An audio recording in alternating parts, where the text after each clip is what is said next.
Young lovebirds Maya and Jeff are driving cross-country to celebrate their 5th anniversary together when they decide to make a pit stop at the most awkwardly creepy small town they could find. Through a set of not-so-random circumstances, they're forced to spend the night at a secluded Airbnb, where they find themselves at the mercy of a murderous trio of strangers. The Strangers Chapter 1. That's a pretty presumptuous title, don't you think? Right off the bat, it lets you know that future chapters are planned. Or, in this movie's case, there's 2 more, already in the can. Because according to director Renny Harlin, he shot 3 Strangers movies. Not back to back to back, but simultaneously. In an interview, Harlin described the filming process as unorthodox, to say the least. On Monday, they'd be shooting scenes from Chapter 1. On Tuesday, they'd be shooting scenes from Chapter 3. And on Wednesday, it'd be Chapter 2's turn. That's different.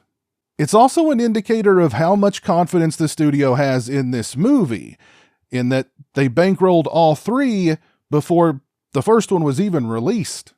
So the Chapter 1 here, though the trailer would lead you to believe otherwise, doesn't mean that this Strangers has any connection to Brian Bertino's rock-solid The Strangers from 2008, or the fairly solid, at least from what I recall, sequel from 2018. I had high hopes for The Strangers Chapter 1, mostly because of the director. If there was ever a time for a Renny Harlin revival, it's now. But The Strangers Chapter 1 establishes a lower your expectations vibe early on. As soon as Maya and Jeff pull into this small town and we're introduced to the locals, I was rolling my eyes. It's your typical small town yokel setup. Everyone is unwelcoming to out-of-towners, and all the townies share these knowing glances at one another, as if they know something that we don't.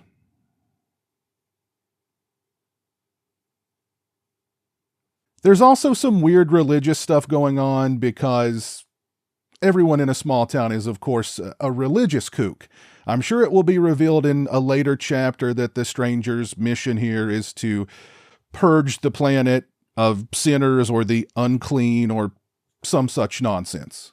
To further uningratiate themselves with the locals, Maya is a vegetarian, a choice that the townies regard with unwavering disdain.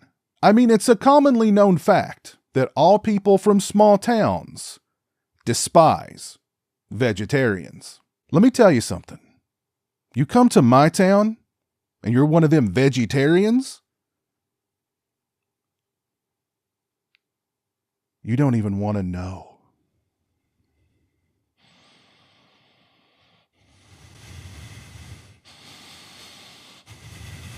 The movie opens with some crime statistics. I'm not sure if the stats are real or not, but it claims that the events in the movie are a particularly brutal case of random violence.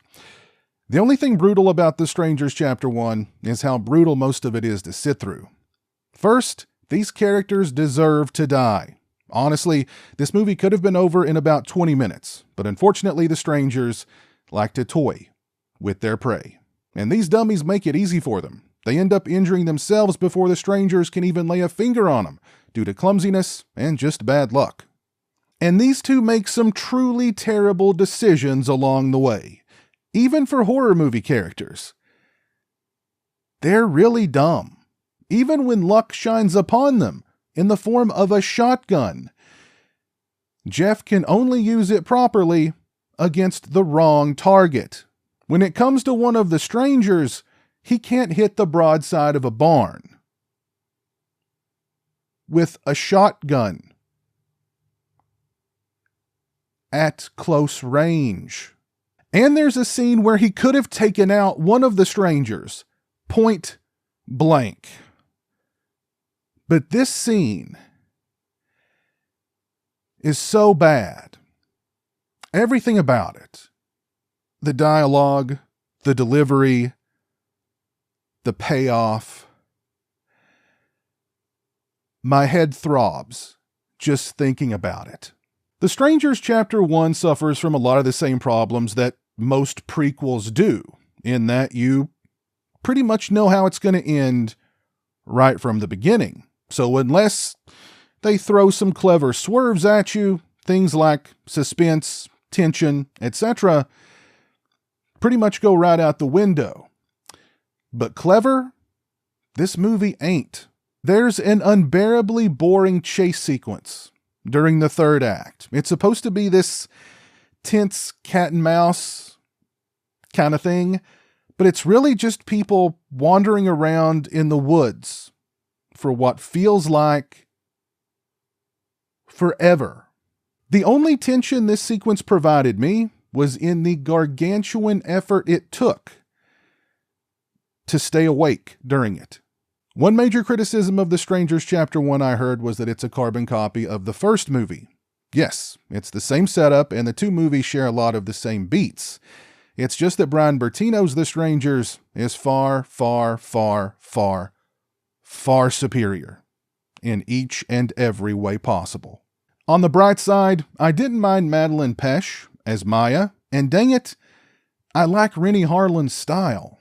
He just needs better material to work with, and a better editor, because 90% of that chase sequence in the third act needed to go. The Strangers Chapter 1 is bad. It's a bad movie. And we have 2 more on the way. Let me know your thoughts on The Strangers Chapter 1 down in the comments section below. And while you're down there, let me know your thoughts on the original Strangers and on The Strangers Pray at Night. If you like this video, please leave it a thumbs up and share it on social media. If you're not following me on social media, those links are in the description. As always, thank you so much for watching. I really appreciate it. Take care, and until next time, peace. A huge thank you to all my patrons and channel members for your generosity and support. Become a patron today and get early access to videos, have a say in what content appears on my channel, join me for monthly live streams, exclusive watch parties, and more. Become a channel member today and get access to exclusive badges and emotes to use when I stream, as well as members-only watch parties. Both those links are in the description. Say hello to the internet, Jeremy. Hello to the internet.